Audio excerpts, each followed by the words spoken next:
अस्सलाम वालेकुम व्यूअर्स, आप सब जानते हैं मैं आप सबकी जानी पहचानी डॉक्टर फौजिया यास्मीन एक गायनेकोलॉजिस्ट हूँ। हम अपने घरों को साफ़ सुथरा रखते हैं, घर की सफाई करते हैं, माहौल की सफाई करते हैं, अपने बेडरूम की सफाई करते हैं, कबर्ड्स वगैरह की भी सफाई करते हैं। मतलब आप देखते हैं कि जहाँ से चीज़ें ख़राब हैं, गंदी हैं या जो बेकार हैं, आप उनको डस्टबिन में डाल देते हैं। ठीक है, यही चीज़ हमारी ज़हन के लिए भी इम्पॉर्टेंट है। ये यहाँ भी अप्लाई होता है ज़हनी सेहत के लिए, कि हर वो चीज़ जो कि आपकी ज़हनी सेहत के लिए अच्छी नहीं है, जैसे मनफी ख़यालात हो गए, मनफी बातें हो गई, मनफी जो हमारे अंदर एक चलता है कि लाइक किसी ने कुछ कह दिया है।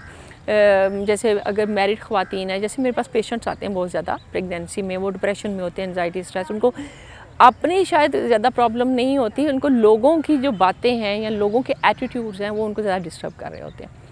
तो अभी इसको अब लोगों को तो नहीं चेंज कर सकते, आपने चेंज होना है। वो ये कि आप अपना एटीट्यूड, अपना रिस्पांस उस एक्शन के अगेंस्ट चेंज कर दें। ठीक है, अपने ज़हन की सफाई करें। मतलब ये कि आप अपने ज़हन में जितनी भी आपने नेगेटिव बातें, दूसरों के लिए नेगेटिव तसरात, ख्यालात, उनकी बातें जो अपने ज़हन में स्टोर की हुई हैं, उसका सफाई करें, उसको डस्टबिन में डालें।